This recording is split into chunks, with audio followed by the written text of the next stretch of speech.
the series. I mean, and you Sewing became my so buns. worried about her. You sort of wanted, you also fall in love with her. You worry about her. She has sex with men and women, but she has no friends, and she just seems so damaged. And I love the fact that I think that's the secret to the book. I think that guy wrote them.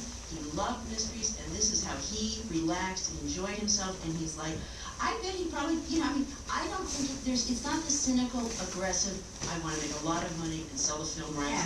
Absolutely, I fully agree with the last thing you said. However, I did not have the impression he had fun writing these novels. I felt he was very serious from the moment he began, that he was setting out to tell a story not only for fictional purposes, but to describe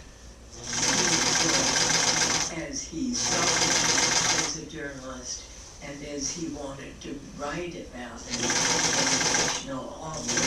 In other words, perhaps these were things he could not write in truth, but chose to write fiction. Anna. The 3 novels that have been published are part of an anticipated 10-novel series. And in that way, how do you know that?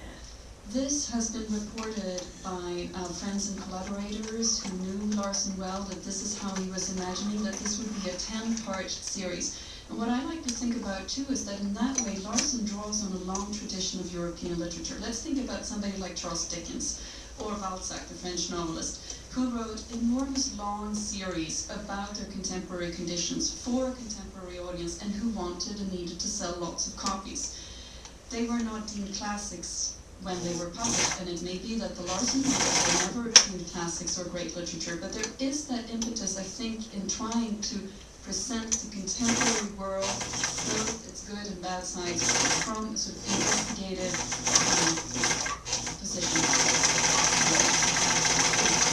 The phones and take in lots of our callers. I'm sewing my ideas. If you'll put pants. headphones on, you'll be able to hear them as we go.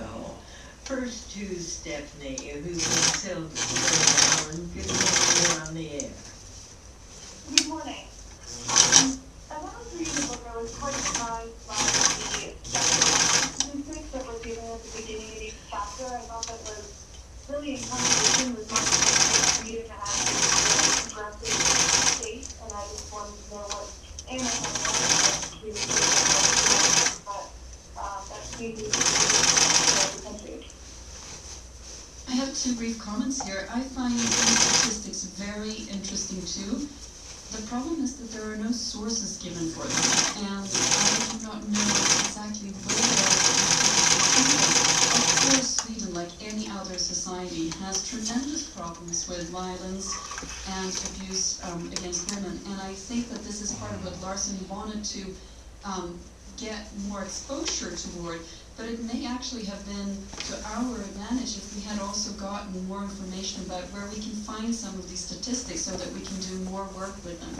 And of course, we're talking about Stieg Larsson's book, The Girl with the Dragon Tattoo, first in a published trilogy. And you're listening to the Diane Rehm Show. Edward, I want to go back to this question about planned 9 novel or 10 novel series.